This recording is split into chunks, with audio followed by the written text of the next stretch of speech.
आज तक आपके साथ मैं हूं अंजना ओम कश्यप। ईवीएम फंस गई है सवालों में। जी हां, एग्जिट पोल के बाद और नतीजों के कुछ घंटे पहले बड़ा सवाल खड़ा हो गया है ईवीएम को लेकर, क्योंकि अखिलेश यादव ने एग्जिट पोल आने के बाद और नतीजों के आने के पहले ये सवाल खड़ा कर दिया है कि वोटों की चोरी करने के फिराक में भारतीय जनता पार्टी की सरकार है।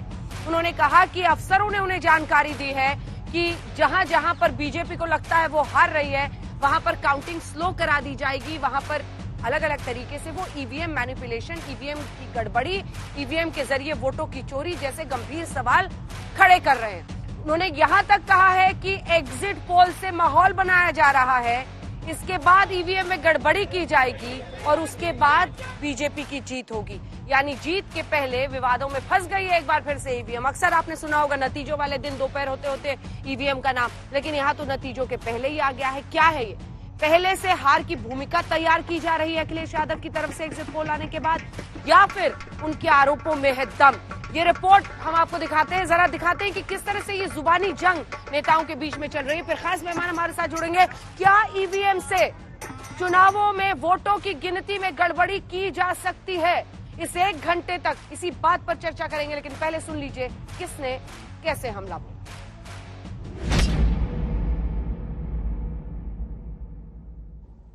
ये लोकतंत्र के लिए बहुत ही खतरे का समय है। जो दल हार गया, अब उसके बस में यही है जो अब करने जा रहे हैं। ये जितने कुछ एग्जिट पोल हुए हैं वो इसीलिए हुए हैं कि अगर वो चोरी भी करें तो शायद नजर ना आए। प्रमुख सचिव मुख्यमंत्री, आप जानकारी कर लें, अगर आपके डीएम्स कोई जानकार हैं, उन्होंने खुद बताया है कि वहां से लखनऊ से फोन आ रहे हैं कि जहां पर भारतीय जनता पार्टी हार रही हो वहां पर काउंटिंग स्लो हो और रात तक काउंटिंग लेकर के जाइए। चाल, चरित्र और चेहरा ही समाजवादी पार्टी का नजर आया। और चुनाव के आखिरी दौर में मैंने कहा था कि ये जो अखिलेश जी नई हवा है, नई सपा की बात करते हैं, आप 10 मार्च का इंतजार कीजिए। ये वही हवा है, वही सपा है। जनता जिनसे खफा है, मन बना लिया करना इनको दफा है, और 10 मार्च को अखिलेश यादव जी कहेंगे ईवीएम बहुत बेवफा है। समाजवादी पार्टी का आंकड़ा 300 के पार जा रहा है। भारतीय जनता पार्टी दहाई में सिमटने जा रही, यानी 100 का अंक भी नहीं छूने पाएगी। भारतीय जनता पार्टी सब जानती है, इसीलिए एग्जिट पोल भाजपा द्वारा प्रायोजित है, जिससे कि जो मतदान के पहले ये मतपेटी जो बाहर निकाल रहे हैं, इसमें हेरा फेरी करके अपने पक्ष में मतदान करके, अपने पक्ष में वोटिंग करके एग्जिट पोल की बात को सच साबित कर दें। चुनाव में हार की संभावना स्पष्ट तौर से देख करके इस प्रकार की बयानबाजी उनकी हताशा का परिचायक है। और मुख्यमंत्री कार्यालय और किसी अधिकारी का नाम लेना, इससे ये साबित हो गया है कि जो एग्जिट पोल आए हुए हैं वह निश्चित तौर से सच हैं लगभग, और उस सच्चाई के कारण से या उस सभी लगभग एजेंसियों के एक जैसे एग्जिट पोल आने के कारण से कल से सपा खेमे में पूरी तरह से बौखलाहट है, हार की खिसियाहट है। और मैं अखिलेश जी से इतना ही कहूंगा कि आप मतगणना की प्रतीक्षा करिए। चुनाव आयोग ने गाइडलाइंस तय किया हुआ है कि स्ट्रांग रूम के इर्द गिर्द से कहीं से भी ईवीएम अगर दूसरे जगह ट्रांसफर करना है, ले जाना है, तो आपको वहां के प्रत्याशी जितने हैं सबको सूचना देना पड़ेगा। पार्टी के जो जिलाध्यक्ष हैं उनको सूचना देना पड़ेगा, और उस ईवीएम को पुलिस कस्टडी में आपको ले जाना पड़ेगा। लेकिन ये तीनों काम डीएम ने नहीं किया, बल्कि एक गाड़ी में बोरा से तोप करके चोरी से, क्या जरूरत थी बोरा से तोप के ले जाने की? इस नाते हमारे वोटरों ने कहा कि अपने वोट की सुरक्षा करो, हम लोग वोट दिए, सरकार बनेगी और सरकार बनने जा रही है। समाजवादी पार्टी के लोग या विपक्षी दल जब जब चुनाव हारते हैं तो ईवीएम पर ही ठीकरा फोड़ते हैं, इस बात की जानकारी आप लोगों को भी है, पूरे देश के लोगों को है। मैं एक बात कहना चाहता हूं कि जो भारत की संवैधानिक संस्थाएं हैं, आज भी दुनिया में उनका एक स्टैंडर्ड स्थापित है कि भारत में संविधान की जो परिभाषा है और उसकी जो संस्था है, उन पर आज तक प्रश्नवाचक चिन्ह नहीं उठा। ये प्रारंभ में ही बात उठने लगती थी कि यदि हारे तो ईवीएम पर ठीकरा फोड़ेंगे, वो बात सही साबित हुई है। उत्तर प्रदेश के लोगों ने समाजवादी पार्टी की जो नीतियां थी उनको नकार दिया।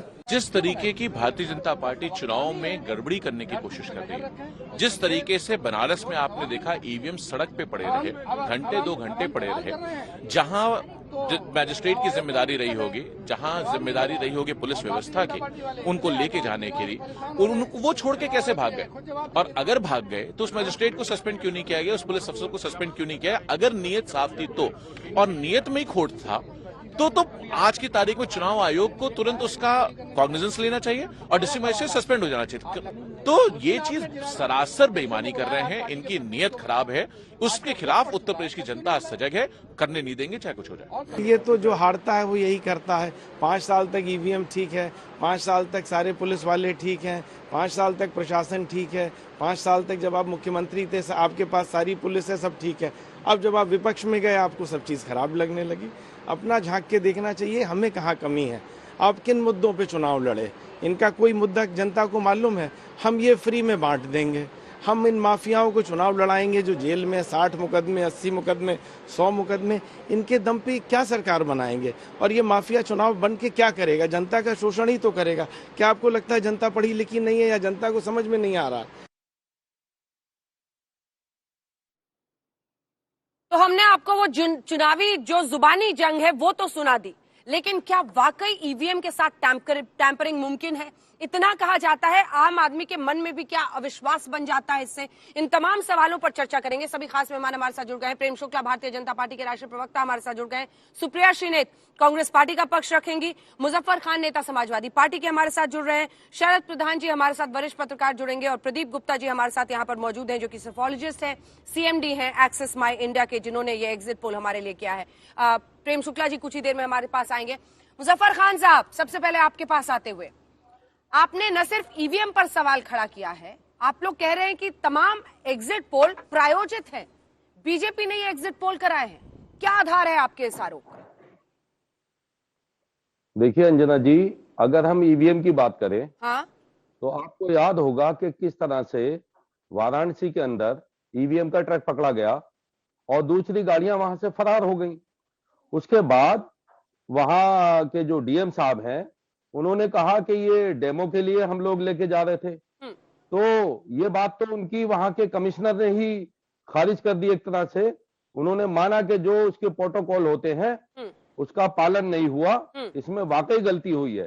तो जब कमिश्नर साहब ने गलती मान ली, तो अंजना जी आप बताइए कि इसमें समाजवादी पार्टी की जो आवाज थी, आदरणीय अखिलेश यादव जी ने जो कहा था, उसको आप कैसे नकार देंगे? और रही बात कैसे नकारेंगे, इसीलिए तो पूछ रहे हैं सर आपसे। नहीं, आपने मेरा सवाल ही नहीं सुना। खान साहब हमने आपकी बात सुनी पूरी, लेकिन आपने मेरा सवाल नहीं सुना। उनकी आवाज ठीक से नहीं आ रही है मुझे। एक सेकंड, खान साहब मेरा सवाल सुनिए। मेरा सवाल आपसे ये है कि ईवीएम को लेकर जो गड़बड़ी की बात आई, अखिलेश जी ने उठाया, उसके बाद एक एडीएम की पर कार्रवाई भी इलेक्शन कमीशन ने की है। ये बताता है कि खामियां हैं और उस पर उंगली रखी जानी चाहिए। अच्छा है कि विपक्ष ये सवाल खड़े कर रहा है, लेकिन पूरे चुनाव को संदिग्ध कह देना क्योंकि ईवीएम में गड़बड़ी है, तो फिर इसका उपाय क्या है? दूसरी तरफ एग्जिट पोल पर मेरा आपसे सवाल है, ये जो स्वामी प्रसाद मौर्य खड़े होकर कह रहे हैं कि सारे एग्जिट पोल बीजेपी के प्रायोजित हैं, ये किस आधार पर कह रहे हैं आप? इतना बड़ा आरोप आप कैसे लगा सकते हैं? इसका आधार क्या है? देखिए अंजना जी, मैं बहुत छोटा सा तर्क दूंगा आपको। जो एग्जिट पोल आए हैं, दरअसल आपके ही चैनल के एग्जिट पोल की हम बात कर ले, पहले चरण का जो चुनाव हुआ था वो 58 वोटों पर वोट डाले गए थे। उन 58 सीटों पर वोट डाले गए थे। तो उन 58 सीटों में आपको याद होगा कि वहां जाट नाराज किसान 14 महीने दिल्ली के बॉर्डर पे गाजीपुर में बैठे रहे और 700 किसानों की जान चली गई, किसानों को कुचल दिया गया। वो किसानों की एक अलग बेल्ट थी। आप बताइए, वहां पे आपका चैनल है वो अंजना जी 50 सीटें भारतीय जनता पार्टी को किस आधार पर जिता रहा है? इसलिए एग्जिट पोल समाजवादी पार्टी गठबंधन को केवल आप 8 सीटें दे रहे हो। क्योंकि आपको लगता है कि नाराजगी है लोगों में, और जो आप किसान वर्ग की बात कर रहे हैं, सबकी बात कर रहे हैं, इसलिए एग्जिट पोल प्रायोजित है। मतलब आपके मन के हिसाब से हो जाए तो वाह वाह, अगर आपके मन के अनुसार नहीं है एग्जिट पोल, मान लीजिए कल नतीजे आते हैं जिसमें ये हो जाता है, तब आप ईवीएम पर क्या कहेंगे? जल्दी से, लेकिन मुझे लगता है प्रदीप जी आपके पास रुकिए। खान साहब रुकिए, मिस्टर खान रुकिए। देखिए आप खुद ही फंसते जाएंगे, जितना आप बोलेंगे आप फंसते जाएंगे। आप कह रहे हैं कि ईवीएम में गड़बड़ी है, फिर आप कह रहे हैं एग्जिट पोल प्रायोजित है। जरा सोच समझ कर बोलिए। मान लीजिए कल नतीजों में आप जीत जाए, फिर ईवीएम ठीक ईवीएम रहेंगे। में गड़बड़ी की बात नहीं की है। फिर ईवीएम ठीक ईवीएम से वोट चोरी किया जा रहा है अंजना वोट जी, चोरी किया जा रहा है। इतने पैमाने पर चोरी हो रहा है कि रिजल्ट बदल दिया जाएगा। बिल्कुल, आप देखिए मौजूदा हालात जो है क्या बता रहे हैं। प्रेम शुक्ला जी और सुप्रिया जी, आप दोनों के पास में आ रही हूं। उससे पहले मिस्टर गुप्ता, सीधा आरोप है, वो कह रहे हैं बीजेपी के प्रायोजित एग्जिट पोल है। आपका जवाब। आपका अंजना जी, 2-3 चीजें मैं बताना चाहूंगा। पहली बात, एक्सिस माई इंडिया का जो एग्जिट पोल है वो मैं आपको विश्वास दिलाना चाहता हूं कि आज तक मुझे नहीं लगता देश में ऐसी कोई ताकत, ऐसी कोई सरकार या ऐसी कोई पार्टी बनी है जिसको प्रायोजित किया जा सके। हम गलत हो सकते हैं, हम सही हो सकते हैं, लेकिन कोई हमें खरीद लेगा, मुझे नहीं लगता कि आज तक ऐसी कोई ताकत बनी है जो आज तक और एक्सेस माई इंडिया के पोल को खरीदने का मादा रखती है। पहली बात ये तो आप ये अच्छे से जान लीजिए, क्योंकि इसका कोई औचित्य नहीं है। आपने भी देखा होगा जब exit poll Delhi election, assembly election के आए थे तो तब सही थे, जब झारखंड के आते हैं तो सही थे, जब भाजपा को हारते दिखाया था सही थे, बंगाल के अंदर टीएमसी के समय आ रहे थे तो सही थे। अब बीजेपी जीतते दिख रही है तो गलत है। ये मुझे जरा समझ में नहीं आई ये वाली बात। ठीक है, खान साहब सुना आपने? अंजना जी, आपको भी याद होगा, एक जमाना हो गया आपको, आप पत्रकारिता में हम एक लंबे समय से आपको देख रहे हैं। आप ये बताइए, जितने भी एग्जिट पोल आए हैं आज तक, क्या वो सही साबित हो पाए हैं? 48 आउट ऑफ 52। हमने तो ये देखा है, ये अपना ट्रैक रिकॉर्ड बता रहे हैं। दिल्ली में सही और गलत, सही और गलत पर चर्चा हो सकती है खान साहब, लेकिन जहां आप प्रायोजित और खरीदने वाली बात करेंगे तो फिर आपको 10 बातें सुननी पड़ेंगी जो आपकी दलीलों को धराशायी कर देंगी। लेकिन इससे पहले कि हम आगे बढ़े, ये पूरा बवाल क्या है अपने दर्शकों को भी जरा बता देते हैं। बीजेपी की हार, वहां मतगणना धीमे करने का निर्देश, ये अखिलेश यादव का आरोप है। जो उनके आरोप है, वाराणसी में दरअसल खाद्य गोदाम से निकल रही थी गाड़ी, इसी को लेकर ये पूरा बवाल हुआ है। गाड़ी में ईवीएम मशीनों को देखकर भड़का हंगामा, और उसकी तस्वीरें भी आप देख रहे हैं। एसपी कार्यकर्ताओं ने मिलकर गाड़ी को रोक लिया, गाड़ी रोकी गई। पुलिस के साथ एसपी कार्यकर्ताओं की झड़प भी हुई। वहां पर जो समाजवादी पार्टी के कार्यकर्ता थे उनकी झड़प भी हुई। आप वीडियो भी देख रहे हैं, वीडियो भी सामने। वोटों की चोरी करने की कोशिश में है बीजेपी, ये अखिलेश यादव ने आरोप लगाया है। वाराणसी में 3 ट्रकों में जा रही थी ईवीएम मशीनें, और इसी के साथ एक एडीएम पर कार्रवाई भी हुई है। एग्जिट पोल के जरिए चोरी छिपाने की कोशिश हो रही है। मुख्यमंत्री के प्रमुख सचिव का जिलाधिकारियों को फोन, मुख्य सचिव फोन कर रहे हैं जिलाधिकारियों को। डिस्ट्रिक्ट मजिस्ट्रेट्स के जरिए वोटों की चोरी होगी। जहां बीजेपी की हार है वहां पर धीमी गति में गिनती होगी। ये तमाम आरोप अखिलेश यादव ने बीते दिन लगाया। जल्दी से प्रेम शुक्ला जी, अब आपके पास आते हुए। मिस्टर शुक्ला, एडीएम पर कार्रवाई हुई है, अखिलेश यादव सीधा आरोप लगा रहे हैं। कल भी आपसे चर्चा हो रही थी, आपने मुजफ्फर खान साहब की भी बात सुनी। उनका आरोप है कि जो डिस्ट्रिक्ट मजिस्ट्रेट है, जो एडमिनिस्ट्रेशन है, उसके साथ मिलकर ईवीएम में कैसे उसको मैनिपुलेट किया जाए, कैसे देरी की जाए, आगे पीछे किया जाए, चोरी हो रही है वोटों की। बहुत बड़ा और गंभीर आरोप है।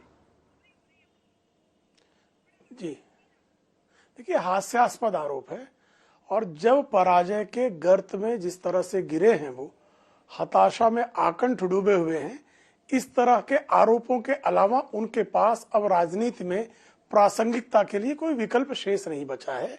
ऐसे में इस तरह के अब जो है आने वाले दिनों में लगातार इस तरह के आरोप लगाएंगे। वो लोकतंत्र और संविधान को खतरे में बताएंगे। सच्चाई ये है कि वंश तंत्र को, माफिया तंत्र को, गुंडा तंत्र को उत्तर प्रदेश की जनता ने नकार दिया है। विकासवाद की राजनीति को स्वीकारा है। गरीबों का जिस तरह से सशक्तिकरण हुआ है, उसके कारण वंचित, गरीब, महिलाएं जिस तरह से भारतीय जनता पार्टी के पक्ष में जनादेश देने के लिए आतुर थे, वही परिणाम एग्जिट पोल में दिखाई दे रहा है, और वही एग्जैक्ट पोलिंग काउंटिंग तो ये ईवीएम ट्रक में क्या कर रहे थे सर? ये ईवीएम ट्रक में क्या कर रहे थे? एडीएम पर कार्रवाई क्यों करनी पड़ी? ये क्यों? इसका जवाब निर्वाचन आयोग ने दिया है। निर्वाचन आयोग ने उसका जवाब दिया है। निर्वाचन आयोग उसमें आवश्यकता अनुकूल कार्रवाई करेगा। यह जो है निर्वाचन आयोग के अधिकार क्षेत्र में आता है। उसमें भारतीय जनता पार्टी के प्रवक्ता के किसी भी वक्तव्य का कोई औचित्य नहीं है। सुप्रिया जी, प्रेम शुक्ला जी कह रहे हैं कि इसका बीजेपी से कोई लेना देना नहीं है। चुनाव आयोग तय करे क्या करना है, वो उसकी सफाई दे, लेकिन ऐसे इन संस्थाओं पर सवाल खड़े करना सही नहीं। क्या आप अखिलेश यादव के आरोपों में उनके साथ हैं? मैं दो बातें कहूंगी अंजना जी, और ये बातें बड़ी जरूरी हैं और मैं आशा करती हूं कि इन बातों पर डिबेट होगा और तवज्जो दिया जाएगा। अब से कम से 24 घंटे के अंतर में पता चल जाएगा उत्तर प्रदेश में क्या हुआ है, किन मुद्दों पर लोगों ने वोट दिया है, किसको जिताया है, किसको हराया है। तो वो बहस करना कि एग्जिट पोल प्रायोजित थे नहीं प्रायोजित थे, मुझे लगता है बेमानी बहस है। इस बहस को करने का कोई मतलब नहीं है। एग्जिट पोल भी ह्यूमंस करते हैं, कई बार गलत होते हैं, कई बार सही होते हैं। वेस्ट बंगाल में पूरी तरह से गलत थे, बिहार में पूरी तरह से आपका पोल गलत था, और जगह सही था, ये मैं मानती हूं। तो एग्जिट पोल पर बेमानी चर्चा करना निरर्थक है। लेकिन मेरा सिर्फ ये कहना है कि जिस तरह के वाकये सामने आ रहे हैं, जो वीडियो सामने आ रहे हैं, और हम सब लोग ये सोशल मीडिया पर ही देख रहे हैं और आप जैसे चैनल्स कुछ कुछ दिखा रहे हैं, करीब 15 जिलों से, जिसमें सोनभद्र है, वाराणसी है, लखनऊ है, गोरखपुर है, मुरादाबाद है, कुछ ना कुछ दिक्कतें सामने आ रही हैं। कहीं पर ईवीएम मिल जा रही है बाहर जाते हुए बिना सुरक्षा के, कहीं पर आरओ जो है वो बैलेट पेपर लिए घूम रहा है। ये सच है कि संत कबीर नगर जैसी जगहों में जो डीएम थी उसने डांटा कि ये क्या तमाशा कर रहे हैं आप लोग, लेकिन इस तरह के बड़े सारे वाकये होते दिख रहे हैं। मुझे ऐसा लगता है कि चुनाव की निष्पक्षता को बरकरार रखते हुए और सबका अटूट और अडिग विश्वास हमारी लोकतंत्र की प्रणाली और प्रक्रिया में रखते हुए जरूरी है कि ज्यादा चैतन्यता और ज्यादा कर्मठता इस समय चुनाव आयोग को दिखानी होगी। अगर जरा सा भी कहीं से त्रुटि का मामला आ रहा है तो उनको जगना पड़ेगा, उस पर बोलना पड़ेगा। लेकिन चुनाव आयोग थोड़ा सा इसमें शिथिल जरूर दिखा है। अब कुछ कुछ कार्रवाई हुई है जिसका मैं स्वागत करती हूं। मेरा सिर्फ अपना यह मानना है कि 5 साल में एक बार चुनाव होता है, और अगर एक भी व्यक्ति खड़ा होकर यह कहता है कि कुछ गलत हो रहा है तो उसकी समस्या का समाधान करना ही चुनावी लोकतंत्र और चुनावी डेमोक्रेसी को सजीव और सजग बनाता है। मुझे लगता है कि चुनाव में, चुनाव आयोग में, चुनावी पार्टियों तक में, चाहे वो भाजपा हो, सपा हो, कांग्रेस हो या बसपा हो, लोगों की यह अटूट श्रद्धा होनी चाहिए कि उन्होंने जहां वोट दिया वो वहीं जाएगा। इसमें संशय का लोकतंत्र में मुझे लगता है कोई जगह नहीं है। आपने वोट दिया है वहीं जाएगा, तो क्या आप ईवीएम हैकिंग की तरफ इशारा कर रही हैं कि ईवीएम हैक होते हैं, डालते कहीं और है, चला कहीं और जाता है?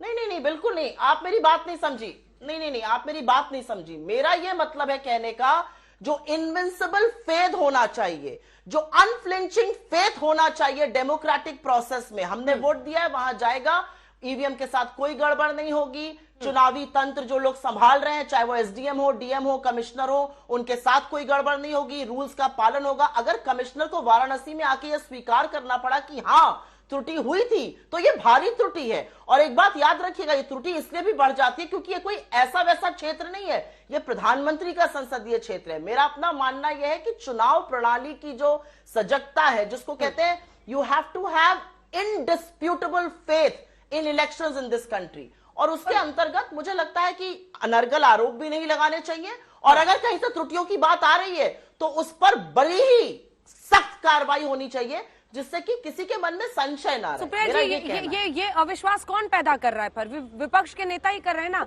बंगाल में देखिए, अगर आपको याद हो, बंगाल में कितने ऐसे वीडियोस दिखाए गए, कहा गया ईवीएम के साथ गड़बड़ी कर रही है, बूथ में जाकर ममता बनर्जी जाकर बैठ भी गई थी कई जगहों पर, लेकिन जीत तो नहीं की हुई। अब पूरे चुनाव पर, वर्डिक्ट पर सवाल खड़े कर देना, बाद में जबकि रिजल्ट आपके पक्ष में आता है उसके बाद चुप्पी साध लेते हैं, बिल्कुल चुप्पी साध लेते हैं। ये कैसे सही हो सकता है? ये अविश्वास तो विपक्ष ही पैदा कर रहा है ना। एक या दो जगहों पर गड़बड़ी, एक सेकंड, एक बार पूरा सवाल सुनिए। एक या दो जगहों पर गड़बड़ियों का जिक्र करना, चुनाव आयोग में कंप्लेन करना, और दूसरी तरफ अखिलेश यादव का कहना कि वोटों की चोरी हो रही है, इसीलिए एग्जिट पोल फिक्स किए गए हैं देश में, ये तो मतलब अविश्वास के भी अगले स्तर को छू देना है ना। मैंने इसीलिए कहा कि पॉलिटिकल पार्टीज सबकी जिम्मेदारी है कि हम वो फेथ, जनता का वो विश्वास बनाए रखें लोकतंत्र की प्रणाली में। जब हम पूरे चुनाव पर सवाल उठा देते हैं तो कहीं पर हम भी शायद लापरवाही कर रहे हैं, शायद गलत भूमिका अदा कर रहे हैं। लेकिन मैं उसी जबान में और उसी तंज में यह भी कहूंगी कि अगर कहीं से एक भी वीडियो आ रहा है, चाहे वो सोनभद्र हो, चाहे वो बरेली के कूड़े की ट्रक से मिल जा रहे हैं, चाहे वो लखनऊ हो, गोरखपुर हो, उस पर भी उतनी ही कार्रवाई होनी चाहिए, जिससे कि लोगों का विश्वास अडिग रहे हमारी चुनावी प्रणाली में। अगर इस चुनाव के बाद एक भी व्यक्ति उठकर कहता है कि नहीं हमारा चुनाव तो गड़बड़ हुआ, वो गलत बात हो जाएगी। मेरा यह कहना है। ठीक है, शरद प्रधान जी, हाँ। आपने भी बहुत सारे इलेक्शंस कवर किए हैं, आपको भी पता होगा इस देश के इतिहास में ऐसा हुआ है, कई बार गड़बड़ियों का जिक्र हुआ है, कंप्लेंट्स आई हैं, लेकिन मौजूदा सरकार पर सीधा आरोप ये लगाते हैं अखिलेश यादव कि एग्जिट पोल्स तक प्रायोजित हैं ताकि जीत को जस्टिफाई किया जा सके। मैं उलट सवाल पूछती हूं कि अगर एग्जिट पोल के ही आंकड़े नतीजों में तब्दील हो जाते हैं, अनुमान सही ठहर जाते हैं, तो क्या अपनी हार के लिए एक भूमिका तैयार कर रहे हैं अखिलेश यादव इस तरह के आरोप लगाकर? देखिए, जहां तक पॉलिटिशियंस का सवाल है, वो इस तरीके की चीजें हमेशा उठाते हैं, इस तरह के डाउट्स अराउज करते हैं, इसमें कोई शक नहीं। लेकिन मेरा विश्वास ये है कि ईवीएम्स हैक नहीं हो सकती है। मैंने बहुत इसमें जानकारी हासिल करी है और उन सारे ऐसे लोगों से करी है जो इसके थिक में रहे हैं, इलेक्शन प्रोसेस के। कई x retired chief election commissioner से भी बात करी है और सबका मानना ये है कि किसी इलेक्शन भी तरीके कमीशन से चूंकि इंटरनेट से किसी से कनेक्टेड नहीं है, तो इसीलिए- हैक नहीं हो सकता बड़े पैमाने पर। उसमें एक और भी दूसरे चीज़ है। आरोप पे आइए। उसमें जो वो चिप्स होती हैं, हाँ। जो एक ही बार रीड की जाए, एक ही बार बर्न की जा सकती हैं, हाँ। उसके बाद सेकंड टाइम उसको रीराइट नहीं किया जा सकता, कोई भी तरीका नहीं है। तो हैकिंग, मास हैकिंग आप कह रहे हैं कि नहीं पॉसिबल? नहीं पॉसिबल। ठीक है, दूसरा सवाल, दूसरा चीज ये है, वो कह रहे हैं गड़बड़ी, मतलब वो कह रहे हैं कि ईवीएम्स को ले जाकर अलग ट्रक पर ले जाया जा रहा है दूसरी जगह, क्या किया जा सकता है उन देखिए, ईवीएम ये से? जो इंसिडेंट हुआ नहीं, मैं और भी कॉन्टेक्स्ट में सवाल को डालती हूँ, एक सेकेंड। आरोप यही है ना कि जहां पर बीजेपी को लगता है कि वो हार रही है, वहां पर वो गड़बड़ी करती है, तो इतनी सारी ईवीएम्स को ले जाकर क्या वो उसकी काउंटिंग नहीं होने देंगे? मतलब क्या है एक्स्ट्रापोलेशन, क्या है आरोप? देखिए क्या करेंगे उन ईवीएम? आरोप ये सब पॉलिटिकल पार्टी या लेट करते हैं, लेट भी करेंगे तो रीडिंग को कोई बदल सकता है ना। ये ऑपोजिशन पार्टीज का ये लोकतंत्र में रोल है कि चीजों क्वेश्चन रेज करना। आप देखिए, सबसे पहला जो बड़ा सवाल उठाया था ईवीएम्स के ऑथेंटिसिटी पे, वो लाल कृष्ण आडवाणी ने उठाया था। जीवीएल नरसिम्हा राव, जो आज राज्यसभा के मेंबर हैं बीजेपी के, उन्होंने इस पे पूरी किताब लिखी। और तो ये तो देखिए, ऑपोजिशन में जब लोग होते हैं तो इस तरीके के सवाल नेचुरली उठते हैं, और जब आदमी हार रहा होता है तो और ज्यादा उठते हैं। तो इसमें तो फिर वो हार रहा होता है, आप बोल दे रहे हैं अभी से? नहीं, अखिलेश यादव जी कहेंगे आप प्रायोजित हैं। नहीं, आप प्रायोजित भूमिका बना रहे हैं बैठकर शरद प्रधान जी। जो प्रोजेक्ट किया जा रहा है एग्जिट पोल्स में, आई एम नॉट सेइंग कि वो हार रहे हैं। जो हम प्रदीप गुप्ता जी ने जो दिखाया, प्रदीप गुप्ता जी की बड़ी रिलायबिलिटी हम तो कितने इलेक्शंस में देख चुके हैं। मिस्टर गुप्ता 48 आउट ऑफ 52 अपना वो ट्रैक रिकॉर्ड बताते हैं, हम उसको स्पष्ट रखते हैं सामने। मैं वापस कह रहा हूँ कि हम गलत हो सकते हैं, एग्जिट पोल जो भी करते हैं हम गलत हो सकते हैं, हम सही हो सकते हैं, बट एग्जिट पोल खरीद लिया जाएगा, ये कहीं से कोई भी बात हजम करने लायक नहीं। मैं एक ही चीज कहना चाहूंगा, जब मतदान हो रहा है, जिस दिन मतदान होता है तो बहुत से आरोप लगते हैं मतदान गड़बड़ है। जब एग्जिट पोल हुआ उसके बाद तो एग्जिट पोल गड़बड़ है। अब जिस दिन काउंटिंग होगी तो उस दिन ईवीएम गड़बड़ है। तो ये जरा समझ के बाहर है। कभी कभी हम ये भी कह दें कि हमारे प्रयास में कमी रह गई, वो कभी नहीं कहेंगे। मैं ये नहीं कह रहा कि मेरे एग्जिट पोल के आधार पे आप कुछ कहिए, मैं सिर्फ इतना कहना चाह रहा हूँ, देखो एक सोशल मीडिया में बड़ा अच्छा चल रहा है, बदनामी सहने के लिए तैयार हो जा पगली, इल्जाम तुझ पर ही आने वाले हैं। क्यों खान साहब? अब बेचारी ईवीएम के क्या करे, ईवीएम हम सब आदमी लोग हैं, चारों तरफ उसके ऊपर काम कर रहे हैं, लेकिन बदनामी उसकी हो रही है। शरद जी के भी मुंह से निकल गया कि ऐसा तो नहीं कि हारने के वक्त में इस तरह की भूमिका बनाई जा रही है। मेरा प्रदीप जी से सवाल है। ठीक है, एक सवाल, एक सेकंड सर, आ रही हूँ खान साहब, आ रही हूँ जल्दी। मेरे पास प्रदीप जी, मेरे को आपसे ये जानना चाहता हूँ कि जो आपका सारा जो आधार है वो अधिकतर जाहिर करता है कि महिला के वोट्स पे है, और महिलाओं का वोट बड़ा भारी स्विंग हुआ है इन फेवर ऑफ बीजेपी। लेकिन ये लोग मान रहे हैं, जो आपने सैंपल दिया है, कि महिलाओं का सैंपल साइज आपका बहुत छोटा था, फिर उसको आपने एक्स्ट्रापोलेट किया है। नहीं, मैं जानना चाह रहा हूँ।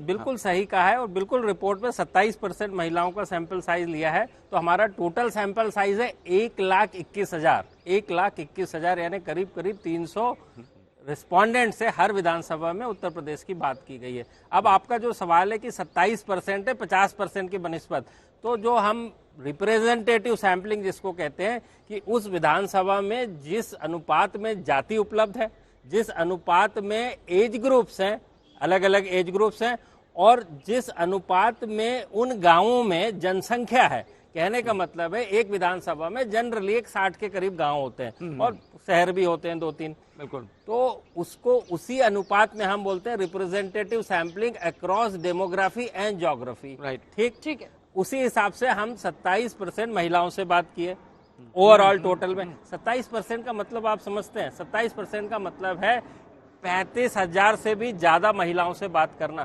35,000 का सैंपल साइज और समझ यहाँ रहे हैं तो आप? दूसरे पूरे सर्वेज होते हैं जो एक 10,000 में 15,000 पूरा जिनका पॉपुलेशन होता है। खान साहब से एक कमेंट अब मैं जल्दी से ले लेती हूँ उस पर। खान साहब, आपने देखा वो कह रहे हैं मार्जिन ऑफ एरर, क्या एरर बड़ा भी हो सकता है? बिहार और बंगाल में गलत साबित हुआ वो भी हो सकता है, लेकिन अगर आप प्रायोजित कहिएगा कि बीजेपी का प्रायोजित है तो ये स्वीकार्य नहीं होगा। क्या आप अपने शब्दों को वापस लेने के लिए तैयार हैं? क्योंकि आप समझिए इसकी गंभीरता को। ईवीएम की हैकिंग नहीं हो सकती, ये तमाम आपको आप किसी भी पत्रकार, किसी भी एक्सपर्ट, किसी भी आप चुनाव आयोग के वरिष्ठ अधिकारी को एक से एक, लिंगनो साहब से लेकर तमाम ऐसे हुए जिन्होंने इतने सारे इलेक्शन में रिफॉर्म्स किए, किसी से पूछ लीजिए, कोई भी आपको बोलेगा कि मुमकिन ही नहीं है हैक करना। गड़बड़ियां छोटे पैमाने पर हो सकती हैं, लेकिन अब आप मुझे बताइए, अगर ट्रक पर इसे ले जा रहे थे तो इन ईवीएम्स में क्या होने की आशंका थी? आप मुझे जवाब दीजिए, क्योंकि आप लोग अविश्वास पैदा कर रहे हैं, तो फिर तथ्यों के साथ सामने आइए। ये ईवीएम ले जाकर क्या किया जाएगा सर? अंजना जी, देखिए, ये आप भी समझते हैं कि जो ईवीएम है उसके लिए एक गाइडलाइन है। हाँ। उसको एक जगह से दूसरी जगह शिफ्ट करने को, सिक्योरिटी के साथ उसको ले जाने की गाइडलाइन है। और ये शंकाएं इसलिए पैदा हुई समाजवादी पार्टी को कि आप बिना सुरक्षा के उसको लेके जा रहे थे, क्यों ईवीएम, और बिना किसी को जानकारी दिए लेके जा रहे थे। और दूसरी सबसे बड़ी बात ये थी उसमें कि जो डीएम साहब ने कहा कि हम डेमो के लिए लेके जा रहे थे। देखिए, डेमो चुनाव से पहले होता है, तो अभी एंड टाइम पे आप डेमो देने जा रहे हैं, वो बात तो कमिश्नर साहब ने ही खुद उनकी रिजेक्ट कर दी एक तरह से। तो अब जो कार्रवाई हुई है, कार्रवाई भी एडीएम पे हुई है, डीएम साहब पे कार्रवाई क्यों नहीं हुई?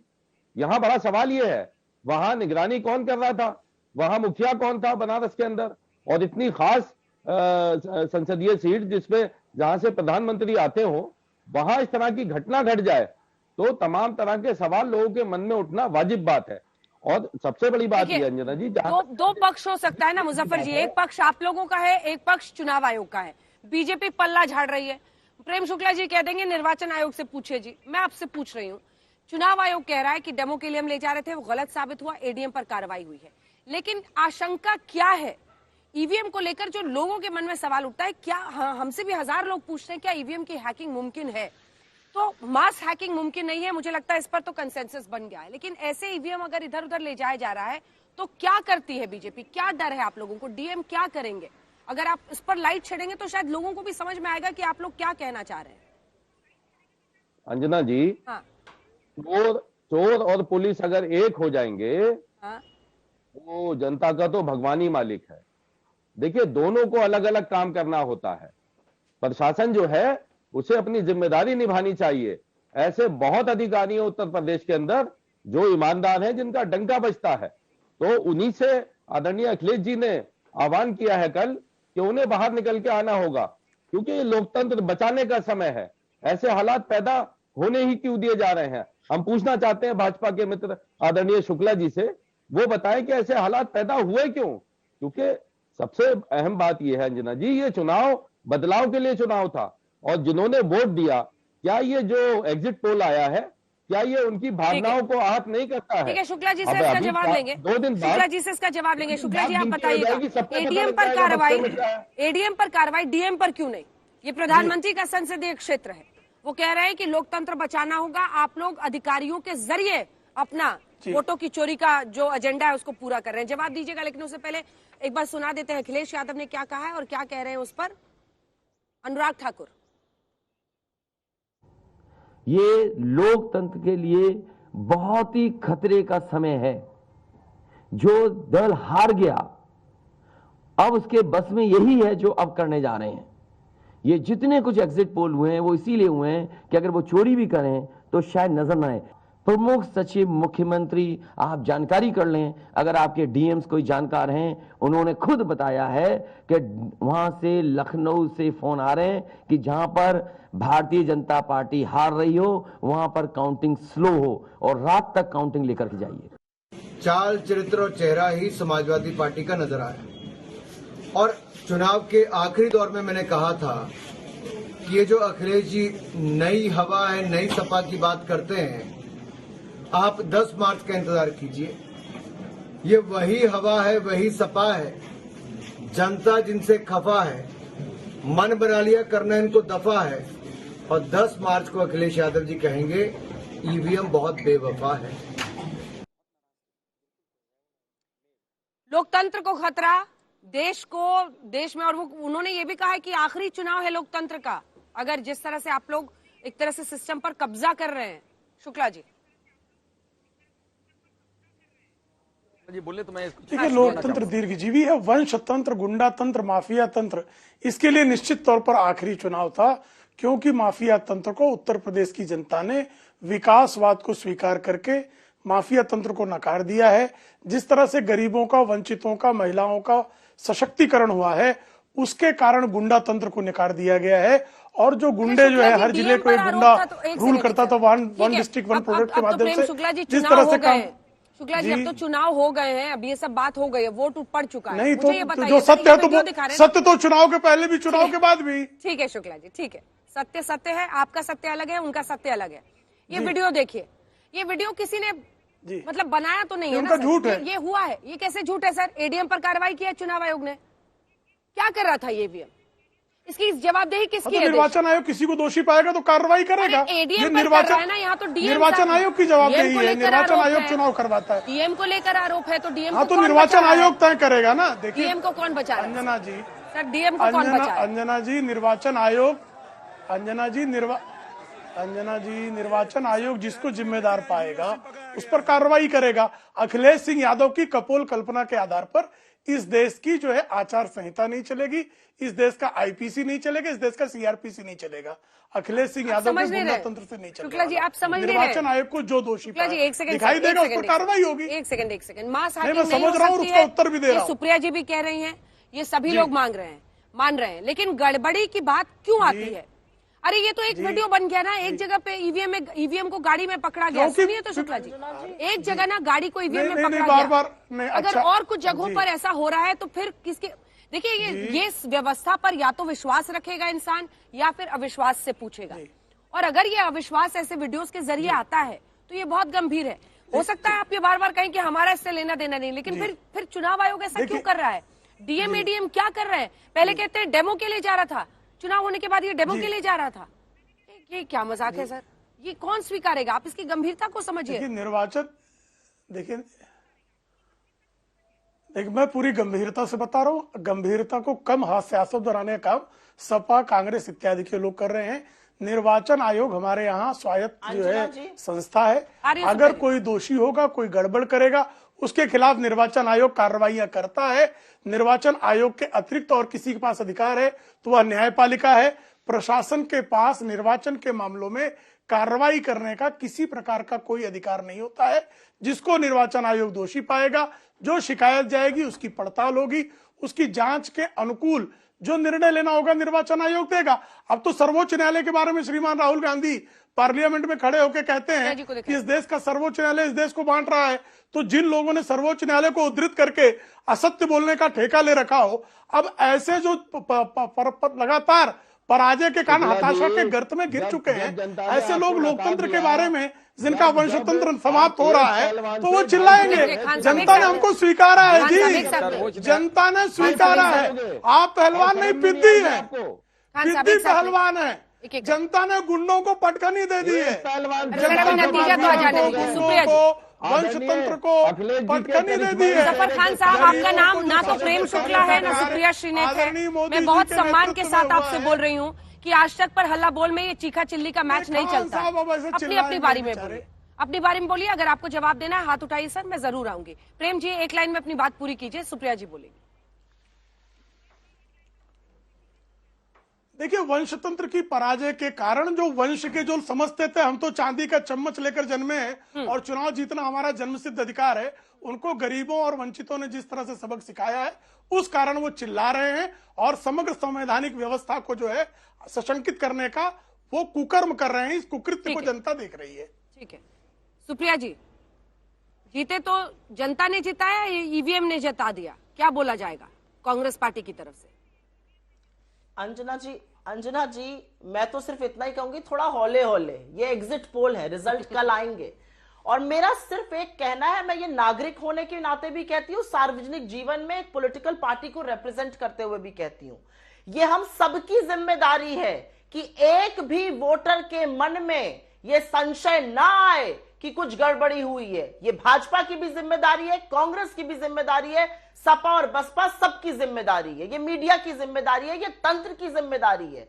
और अगर कहीं पर गड़बड़ी वाला वीडियो आता, और मेरा गड़बड़ी से लेना यह है कि कानून का पालन नहीं किया गया, पूरी गाइडलाइंस है कि कैसे ईवीएम जाएगी, कहां पर किसके पास बैलेट पेपर हो सकता है, कौन उसको लेकर घूम सकता है, उन चीजों का जब उल्लंघन हो रहा है तो ये कानून का उल्लंघन हो रहा है, ये प्रोटोकॉल का उल्लंघन हो रहा है। और इस पर कड़ी कार्रवाई इसलिए जरूरी है क्योंकि लोकतंत्र पर हमारे जैसे देश में संदेह नहीं किया जा सकता है। यह हम सबकी जिम्मेदारी है, इसको हम में से कोई नहीं नकार सकता है। और मेरा फिर से मानना है, चाहे आपकी जीत हो चाहे आपकी हार हो, हर व्यक्ति को यह लगना चाहिए कि जीत आपकी ईमानदारी से हुई है और हार जिसकी होती है उसको स्वीकृति करनी चाहिए कि हां शायद हम में कहीं कमी रह गई हो। इसीलिए मैं कह रही हूं, त्रुटि का, गलती का इतना लेश मात्र भी स्कोप नहीं है।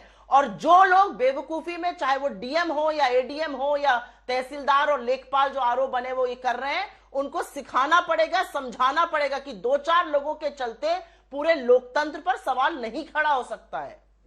ये अगर इस तरह से बाकी नेता भी बोलें जिस जिम्मेदारी के साथ आप बोल रही हैं, तो मुझे लगता है कि पूरे इतनी बड़ी संस्था पर सवाल खड़े नहीं होंगे। लेकिन कांग्रेस कितनी सीट जीत रही है सुप्रिया जी? आपने एक मुझसे ये बात कही और मैंने सिर्फ इसलिए ये बात कही क्योंकि मैं एक वोटर भी हूं, और मैंने इसीलिए ये कहा कांग्रेस कितनी सीट जीत रही है वो मैं भी आपको बताती हूं। ये आपने जो बात की ना, बाकी लोग भी ऐसे कहें, चुनाव आयोग की भी इस चुनाव की भूमिका में कहीं पर बहुत बड़ी बड़ी त्रुटियां हुई है। आयोग कहीं कहीं शिथिल पाया गया है, कहीं कहीं आयोग ने आंखें फेरी हैं, पट्टियां बांधी हैं आंखों पर, इसलिए सवाल उठेगा। कांग्रेस कितनी सीट जीत रही है उससे बेमाना मतलब यह है कि उत्तर प्रदेश के चुनावी मुद्दे क्या हैं। चुनावी मुद्दे जो थे वो मुद्दे आज भी उतने सजीव हैं। बेरोजगारी हो, महंगाई हो, किसानों का शोषण हो, महिलाओं की बात हो, वो आज भी उतने सजीव हैं। और जो भी सरकार बनाता है, जो भी इस भूमिका को अदा करता है, अगर उन मुद्दों की बात नहीं करेगा तो यही जनता हम सबको 5 साल में फिर से सबक सिखाएगी, चाहे वो सपा हो, भाजपा हो, कांग्रेस हो, बसपा हो। इसमें तो कहीं पर लेश मात्र संदेह नहीं होना चाहिए। आपको एग्जिट पोल का अनुमान सही लग रहा है?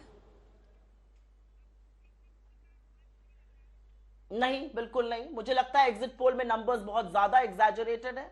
मुझे ऐसा लगता है कि उत्तर प्रदेश में खास तौर से मुझे थोड़ा सा संदेह इसलिए है क्योंकि उत्तर प्रदेश में एक डर और भय का माहौल है। लोग नहीं बोलना चाहते हैं भाजपा के खिलाफ, और इसलिए हो सकता है बहुत सारे लोगों ने भाजपा को बोला हो। मुझे लगता है जिस तरह के नंबर्स पुट अप किए जा रहे हैं वो बिल्कुल, उस पर मेरा संदेह है। लेकिन मैं उनकी विश्वसनीयता पर सवाल नहीं उठाऊंगी, उनकी निष्ठा पर सवाल नहीं उठाऊंगी। मैं शायद लोगों के जवाब पर और उनके नंबर्स पर सवाल जरूर उठाऊंगी। हाँ, पश्चिम बंगाल और बिहार में भी हुआ था। उठा देना कि सब पश्चिम बंगाल और शायद सही नहीं होगा। पश्चिम बंगाल और बिहार में भी गलत हुआ था। लेकिन आज उस जोश में आप नहीं दिख रही हैं सुप्रिया जी, जितना जोश में आपने काफी मेहनत की है उत्तर प्रदेश में। आपको भी लग रहा है कि नहीं, मैं बिल्कुल जोश में हूँ अंजना जी। मैं 2.5 महीने बाद आई हूँ।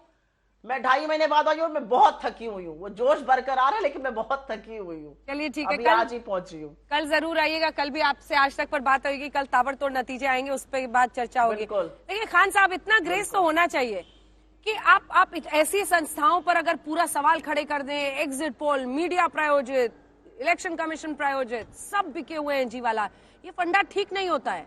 अगर मन अनुसार हो जाए तो आप चुप हो जाएं और ये हो जाएं, ये गलत है।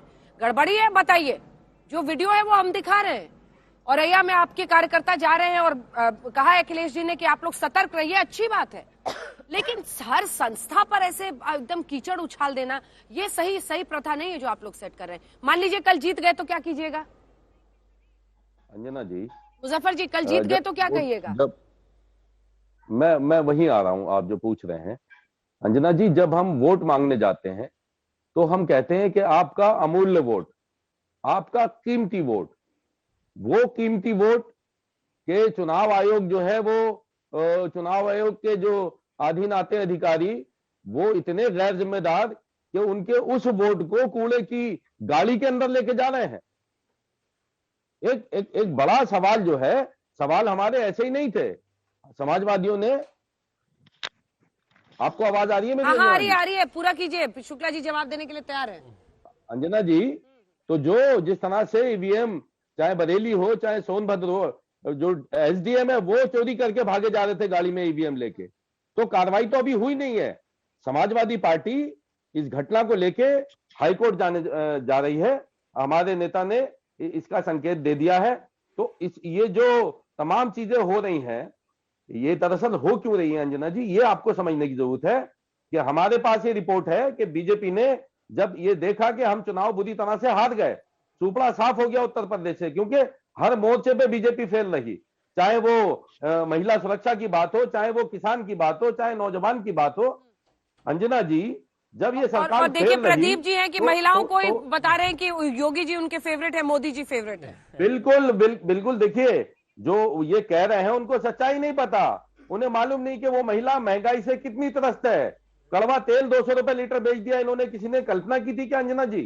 तो वो जो तमाम चीजें थी उसकी वजह से भारतीय जनता पार्टी जल्दी से प्रदीप जी, इस पर आप जस्टिफाई कीजिए अपना खान साहब। अंजना जी, रुक जाइए जल्दी, 10 सेकंड और 10 सेकंड का समय और दे दें अंजना जी। इसलिए हमारे पास